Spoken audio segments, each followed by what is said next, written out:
Question देखते हैं। तो इसको भी वैसे लिखेंगे, सबसे पहले लिखेंगे दिए गए असमीका के संगत समीकरण। इसका संगत समीकरण होगा 2x plus y is equal to 3। अब इसका पहले चार्ट बना लीजिए। तो हम लोग यहाँ भी डायरेक्ट वैल्यू रखेंगे, आप क्लास 11th में है, ये चीज याद रखेंगे, ठीक है। अब इसमें रख के आपको बताने जाएंगे तब तो बनते रह गया ग्राफ, है ना, फालतू में टाइम बर्बाद होगा। इतना तो आपको समझना चाहिए ही। ये x है, ये y है।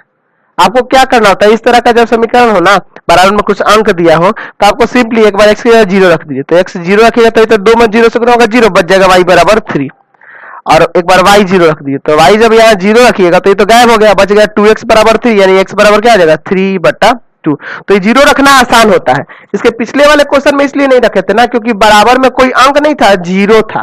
क्योंकि एक बार इसमें 0 रखिएगा तो y 0 है कि नहीं, और फिर y 0 रखेगा तो फिर x 0, दो हल नहीं निकल पाएंगे, एक ही हल निकल पाता है इससे, इसलिए यहाँ 0 0 नहीं रखे थे एक बार। लेकिन इस तरह का जब भी समीकरण हो, बराबर में कोई अंक होना, तो आसान रहता है, एक बार x की जगह 0 रख दीजिए और एक बार y की जगह। तो x की जगह 0 रखे तो ये 0 हो गया, बच गया y बराबर 3, और y की जगह एक बार 0 रखे तो ये गायब हो गया, बच गया 2x बराबर 3, यानी x बराबर क्या आ जाएगा 3/2। अब चलिए इसका आलेख खींचते हैं।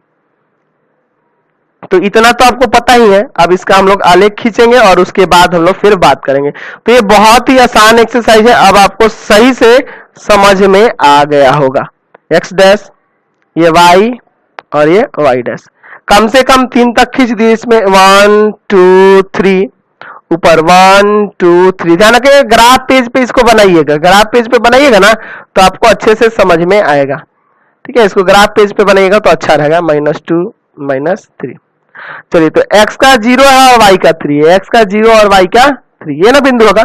अच्छा, x का 3/2 और y का 0, 3/2 यानी 1 और 2 के बीच में, 3/2 का मतलब 1.5 ना, इसका मीनिंग हुआ 1.5, तो 1.5 क्या ना होगा, और 0 y का यही होगा।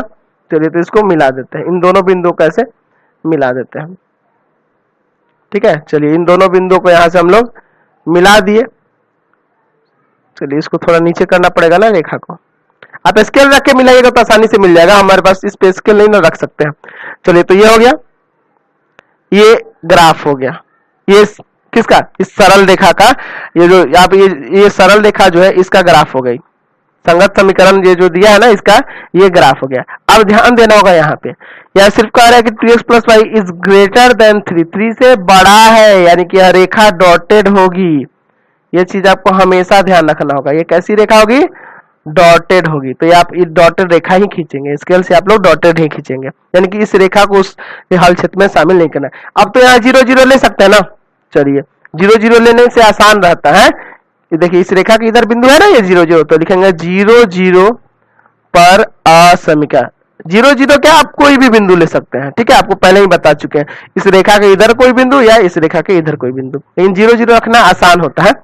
चलिए यहाँ रखेंगे, तो 2 × 0 + 0 इज ग्रेटर देन 3, यानी कि यहाँ 0 हो जाएगा। क्या 0 3 से बड़ा है, ये भी असत्य है।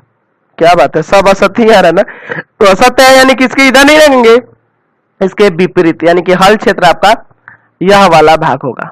तो इधर वाला पूरा इंफिनिटी तक बढ़ जाइएगा आप, इसको आगे बढ़, जिसको आगे तक पूरा ये सब भाग हो सकता है, हल क्षेत्र सब भाग हो सकता है, जहां तक आगे बढ़ जाइए ये सब भाग हो जाएगा, ठीक है। लेकिन किसको छोड़ के, इस रेखा को छोड़ देना है। डॉटेड का मतलब क्या है, इस रेखा को इंक्लूड नहीं करना इसके हल क्षेत्र में। अच्छा, ये रेखा किसका था, तो 2x + y = 3 का था, ये भी दिखा देना होगा। चलिए, समझ में आया ये। चलिए, एक और